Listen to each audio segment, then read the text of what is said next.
아침 일찍 일어나는 사람이 더 성공한다는 아침형 인간 열풍이 분지 오래지만 이른 아침 이불 속에서의 5분, 10분의 유혹은 정말 뿌리치기 힘들죠.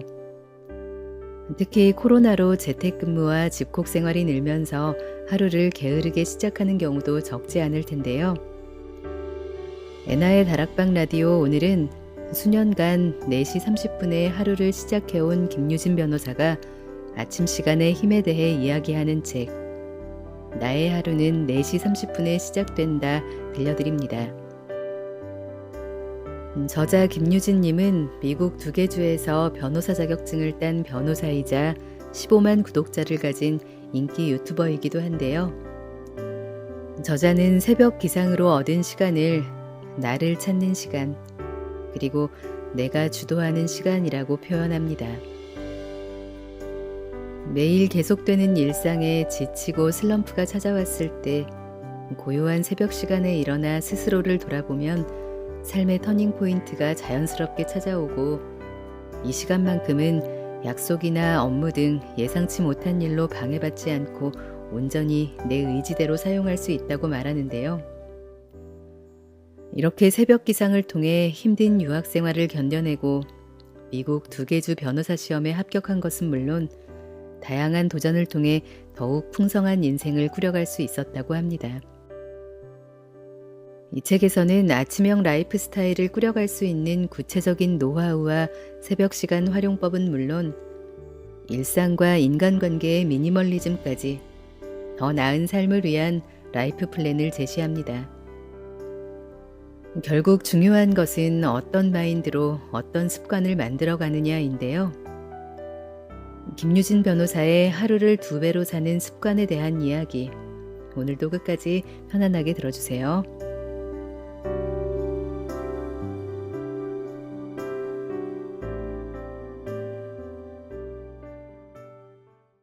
새벽은 내가 주도하는 시간. 사람들은 나에게 늘 이렇게 묻는다. 왜 그렇게 일찍 일어나세요? 그러면 나는 이렇게 답한다. 새벽에 일어나 공부해서 직장을 다니면서 원하는 시험에 합격할 수 있었고, 꾸준하게 운동해 다이어트와 건강관리에 성공했고, 편집을 배워 유튜브도 시작할 수 있었고, 자아성찰을 통해 자신감과 자존감도 높아졌는데 어떻게 새벽 기상을 포기할 수 있겠어요? 그러면 다시 이런 질문이 돌아온다. 왜 하필 오전 4시 30분이에요? 똑같은 일을 오후에 해도 되잖아요. 나는 새벽을 내가 주도하는 시간이라고 말한다.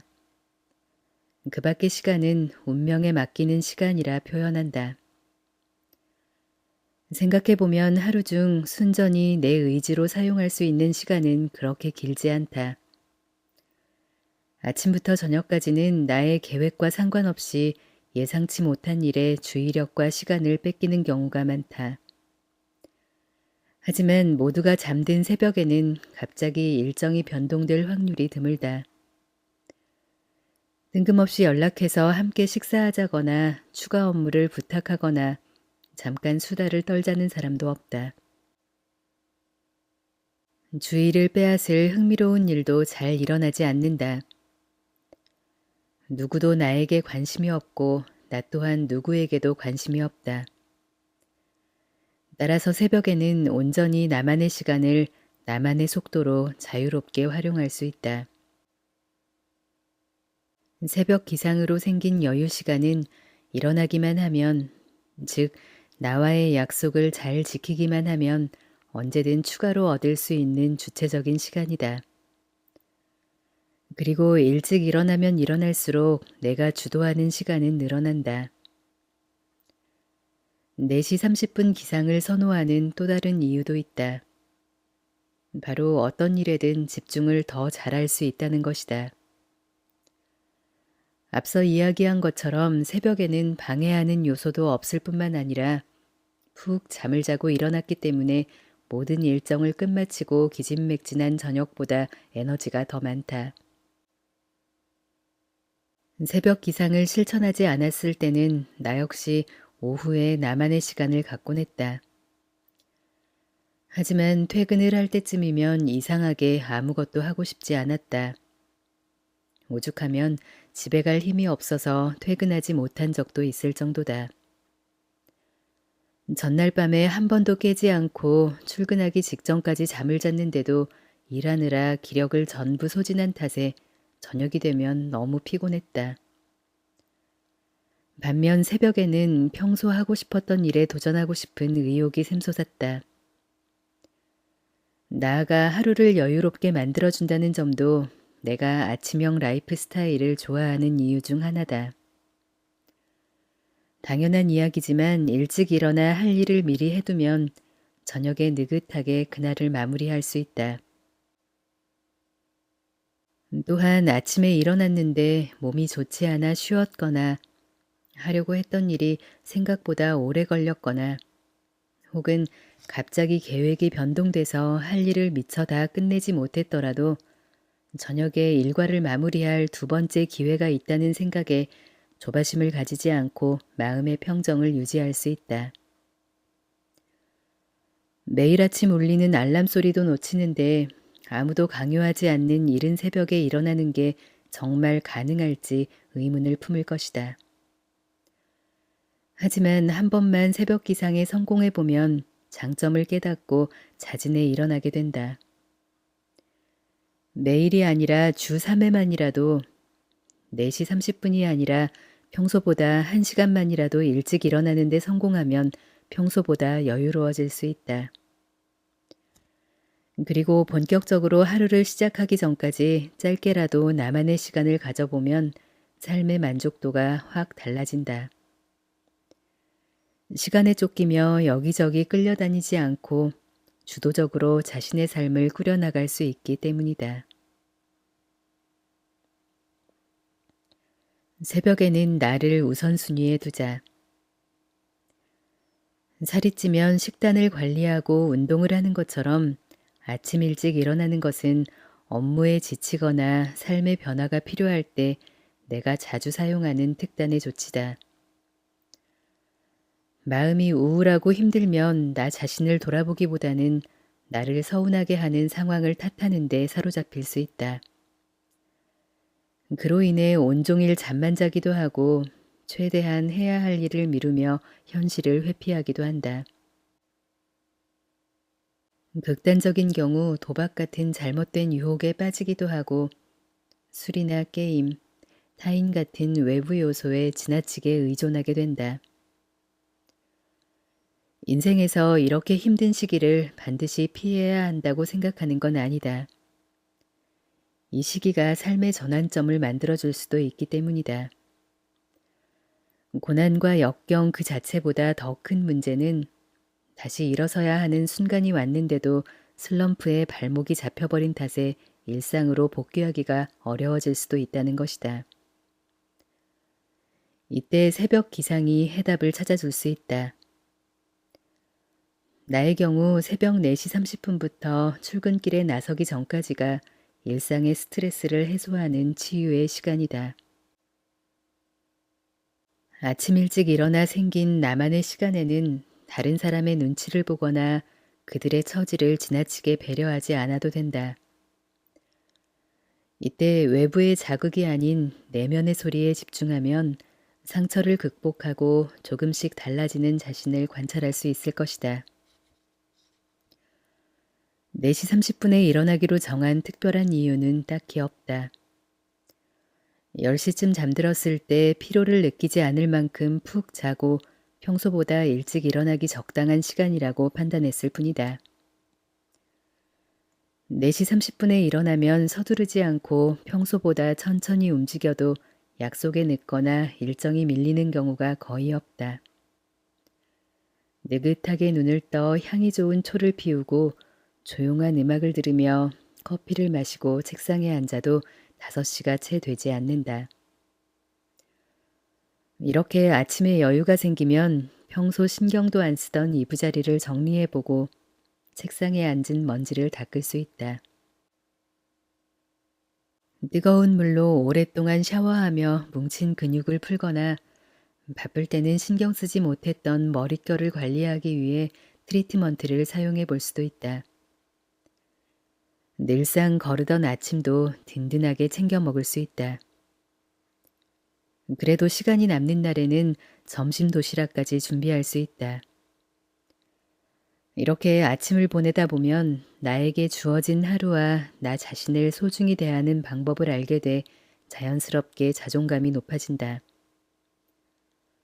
이런 일들은 모두 나 자신을 우선순위에 두는 태도에서 비롯된다. 단순히 혼자만의 시간을 갖는 것과 나 자신을 우선순위에 두는 것은 다르다. 전자는 나를 안정시키기 위해 여유롭게 보내는 시간이라면 후자는 내 마음이 가는 대로, 내가 하고 싶은 대로, 이기적으로 보일지 몰라도 내가 편한 행동을 하며 나를 찾는 시간이다. 눈을 뜨자마자 허겁지겁 출근할 준비를 하지 말고 좋아하는 일로 하루를 시작해보자. 주말 같은 아침을 보내는 것이다. 나는 새벽에 음악을 듣고 차를 마실 뿐만 아니라 좋아하는 영화나 텔레비전 프로그램을 보기도 한다. 그러다 어떤 목표가 생기면 그 목표를 달성하는 데 시간을 투자한다. 회사 일과 별개로 내가 하고 싶은 일과 계획을 우선순위에 두는 것이다. 만약 삶에 자극이 필요하거나 심란하거나 게을러졌다면 이렇게 자신의 생활 패턴을 점검해보고 평소보다 일찍 일어나 나를 우선순위에 둬보자. 무조건 앞으로 내달리기보다 고요한 새벽에 잠시 멈춰서 따뜻한 차를 마시며 내가 머무는 공간이 잘 정돈됐는지, 건강은 잘 챙기고 있는지 등 나 자신을 둘러보는 것이다. 자, 오늘부터 달라져 보자.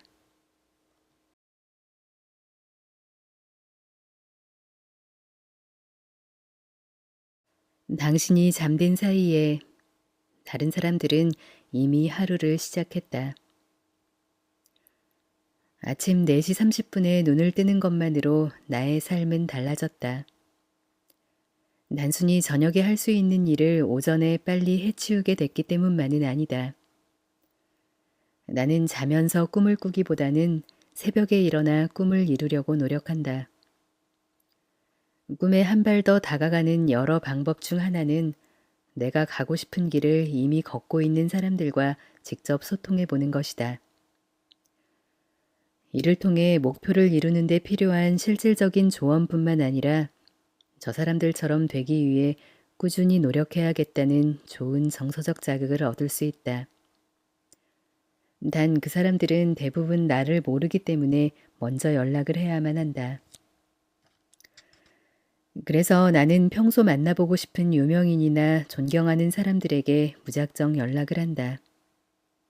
특히 로스쿨 재학 시절 일주일에 이틀 정도 새벽에 특별히 할 일이 없으면 평소 이야기를 나눠보고 싶었던 사람들에게 이메일을 보냈다.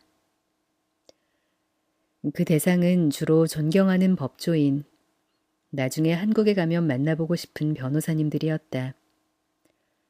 공개된 이메일 주소를 따로 찾을 수 없을 때는 직장으로 직접 편지를 보내기도 했다. 처음에는 이런 행동이 신뢰가 되지 않을까, 내가 그들에 비해 너무 초라해 보이지 않을까 걱정했다. 하지만 나는 학생이니 모르는 게 많은 것이 당연하고 바쁜 사람들은 알아서 연락을 무시할 테니 지나친 염려였다. 이 점을 깨닫고 나서는 아무리 상대가 유명해도 회신을 받지 못하더라도 크게 개의치 않았다. 오히려 학생이라는 신분을 이용해 바보 같아 보일지 모르지만 평소 물어보고 싶었던 것들을 마음껏 질문했다. 아무 의미 없는 일일 수도 있지만 사람 일은 모르는 거니까 하며 언제 어떻게 싹이 틀지 모르는 씨앗을 조금씩 심었다. 놀랍게도 이메일에 답장을 받을 때도 있었다. 심지어 흔쾌히 커피챗, 즉 커피를 마시며 대화하는 시간을 수락하거나 멘토가 돼준 것은 물론 지인을 소개해주는 사람들까지 있었다. 그런데 이들을 실제로 만나 이야기를 나눠보니 의외의 사실을 알게 됐다. 나는 이런 유명한 사람들은 평소 학생들에게 도움을 요청하는 이메일을 많이 받을 거라고 생각했는데 그렇지 않다는 것이었다. 때로는 상상 이상의 기회를 얻기도 했다. 평소 만나보고 싶었던 한 변호사님에게 잠깐 시간을 내줄 수 있는지 이메일을 보냈더니 뜻밖의 회신이 왔다. 내일 아침 6시 30분까지 다운타운 레스토랑으로 올 수 있으신가요? 6시 30분이라니. 내가 이메일을 잘못 이해한 줄 알고 이렇게 되물었다. 혹시 오후 6시 30분을 말씀하시는 건가요?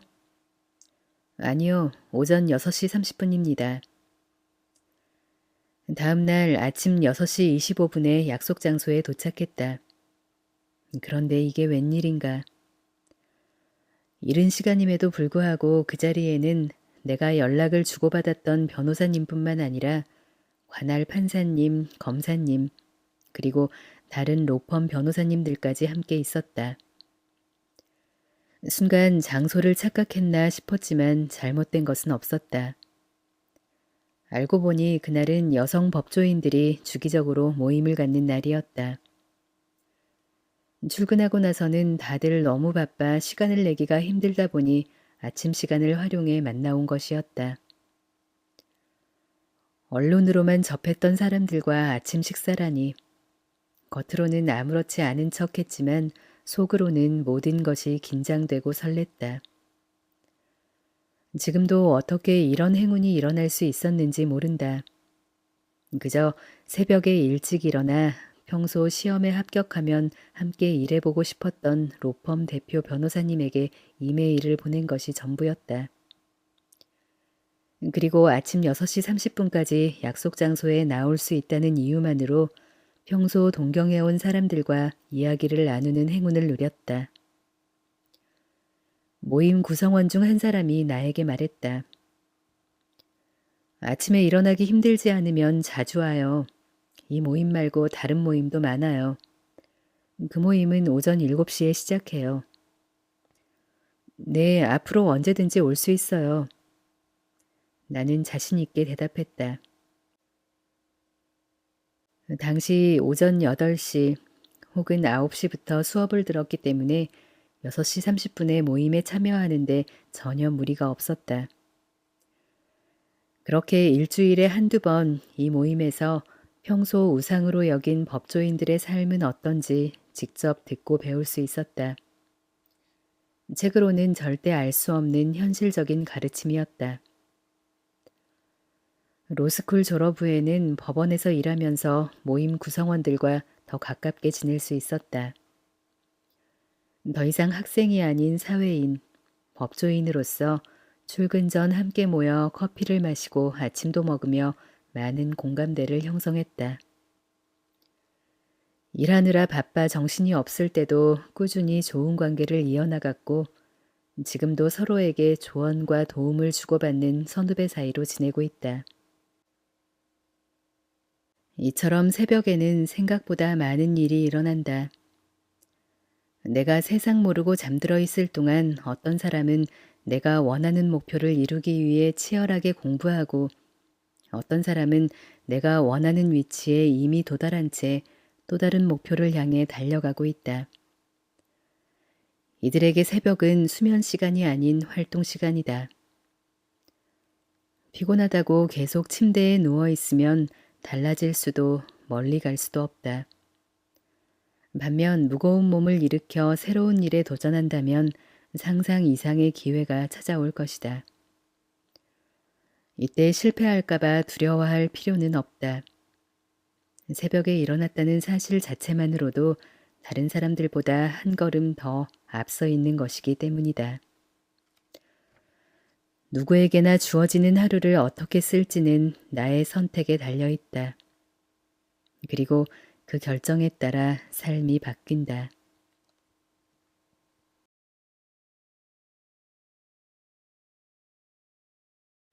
마음의 공간을 만드는 방법. 회사에서 잔고라는 단어로 이행시 짓기 이벤트가 열린 적이 있다. 내가 1등이 됐는데 내용은 이랬다. 잔잔한 일에 고생하지 마라. 그냥 넘어갈 수 있는 일도 꼼꼼하게 검토하다 보니 내일도 아닌 일을 일일이 다 확인하고 수정하고 변경하다 보니 야근을 한 적이 있지 않은가. 꼭 회사 일이 아니더라도 정말 별일 아닌데 그냥 넘어가지 못하고 필요 이상으로 많은 시간을 투자한 경험이 한 번쯤 있지 않은가. 이렇게 우리는 잔잔한 일에 너무 많은 에너지와 시간을 낭비하곤 한다. 실제로 시간이나 에너지가 부족해서가 아니라 마음의 여유 공간이 없어서 늘 바쁜 것이다. 이럴 땐 마인드 미니멀리즘이 필요하다. 핸드폰에 불필요한 애플리케이션을 삭제해보자. SNS와 각종 메신저도 하나씩 정리해보자. 이렇게 평상시에 시간을 자주 허비하는 애플리케이션만 삭제해도 복잡한 마음이 조금씩 정돈이 된다. 나 역시 스스로에게 집중하기 위해 SNS 애플리케이션은 물론 카카오톡도 과감하게 삭제한 적이 있다. 처음에는 그룹 채팅은 어떻게 하나, 나에게 급하게 연락해야 하는 사람이 생기거나 중요한 소식을 놓치면 어떡하나 걱정이 많았다. 아마 미니멀리즘을 시도할 때 모두들 한 번쯤 거치는 고민일 것이다. 책장을 치우면 책을 어디다 꽂지? 이 물건이 나중에 필요할지도 모르는데 어떻게 하지? 하지만 쓸데없는 걱정이었다. 처음에는 내가 놓치는 게 있을까봐 핸드폰을 계속 확인했지만 아무리 들여다봐도 알림이 뜨지 않는다는 사실에 익숙해지자 더 이상 아무것도 궁금하지 않았다. 내가 꼭 알아야 하는 일이 있으면 상대방이 어떻게든 연락을 취한다는 사실을 깨달았기 때문이다. 이렇게 하나씩 내려놓기에 익숙해지면서 나의 하루는 달라졌다. 불필요한 대화와 나를 흔들던 유혹들을 다 정리하니 삶이 여유로워졌다. 그리고 마음에 빈 공간이 생기자 당분간 해결되지 않을 걱정거리들도 전부 꺼내 정리할 수 있었다. 인간관계에도 미니멀리즘이 필요하다. 인간관계 때문에 마인드 미니멀리즘을 실천하지 못하는 사람들이 많다. 다른 사람이 나를 어떻게 생각하는지, 반대로 나는 다른 사람을 어떻게 생각하는지에 지나치게 관심을 갖는 것이다. 하지만 마인드 미니멀리즘에 성공하려면 인간관계에도 반드시 정리가 필요하다. 내가 빠진 인간관계는 스스로에게 상처만 남길 뿐이다. 다른 사람들을 만족시키려고 하거나 그들의 의도가 무엇인지 알아내는 데 신경 쓰느라 시간을 낭비하고 있다면 과감히 그 관계를 정리해 보는 것이 어떨까? 의미 없는 신경전. 잘 맞지 않았던 사람들과 힘겹게 이어진 연을 정리하면 어지러웠던 마음이 한결 가벼워질 것이다. 마인드 미니멀리즘으로 내면이 튼튼해지면서 내 주변은 자연스럽게 마음이 건강한 사람들로 구성됐다. 나에게 상처를 주거나 힘들게 만드는 사람들과 거리를 두니 나를 존중해주는 사람들만 남았고 비슷한 가치관을 가진 사람들과 좋은 인연을 새롭게 맺고 있다. 그러자 놀랍게도 인간관계가 아닌 다른 분야에서도 성과를 내기 시작했다. 시간과 에너지의 불필요한 소비가 나에게 얼마나 크게 영향을 미치는지 이제야 깨달은 것이다. 유진 변호사님, 오늘 점심 약속 있으세요? 네, 오늘은 함께 식사하지 못할 것 같아요. 내일 점심은 괜찮은데. 아, 누구랑 약속 있으세요? 저와의 약속이요. 내가 회사에서 동료들과 종종 나누는 대화다. 처음에 동료들은 나의 이런 반응에 당황했지만 요즘에는 잘 받아준다. 이렇게 내가 먼저 나의 시간을 우선시하면 다른 사람들도 나의 시간을 존중하게 된다. 저녁에 일본어를 공부하려고 했는데 갑자기 친구가 할 이야기가 있다며 함께 식사하자고 하거나 칼퇴근을 하고 바로 요가 수업에 가려고 했는데 동료가 조금만 기다렸다 같이 나가자고 한다면 어떻게 하겠는가. 주말에 혼자 카페에서 여유롭게 책을 읽고 싶은데 우연히 만난 친구가 이야기를 나누자고 합석을 청하거나 점심시간에 헬스장에 가서 운동하려고 했는데 직장 상사가 같이 점심을 먹자고 한다면 한때는 나도 오늘은 약속에 있어. 내일은 어때? 라는 한마디를 꺼내는 일이 너무 어려웠다. 나 지금 급하게 해야 할 일이 있는데 내일 이야기해도 될까? 라고 답하기가 왜 그렇게 미안하던지. 오늘은 일찍 들어가야 해. 라고 말하는 게 왜 이렇게 쑥스럽던지. 팀장님, 오늘은 참석이 어려울 것 같습니다. 다음에는 꼭 함께 하겠습니다. 라고 이야기하는 게 왜 이렇게 눈치 보이던지 나도 나를 이해할 수 없었다. 이렇게 사소하지만 피할 수 없는 사회생활의 불편함 때문에 새벽 기상을 더 선호하게 됐는지도 모르겠다. 하지만 새벽에 자기 개발을 한다고 인간관계에 문제가 없는 것은 아니다. 새벽 기상을 실천하다 보면 나중에는 이를 위해 회식은 물론 저녁 약속도 자제하게 되기 때문이다. 인간관계를 유지하는데 지나치게 부담을 느끼지 말고 만남을 거절하는 어색한 상황도 새로운 삶의 방식에 적응해가는 과정의 일부라고 여기는 게 좋다. 자신의 스케줄을 타인과의 만남보다 중요하게 여기는 것은 이상한 일이 아니다. 만약 누군가 나에게 오늘은 할 일이 있어서 만날 수 없을 것 같아 라고 말했다고 생각해보자. 기분이 상하는가? 아마 그렇지 않을 것이다.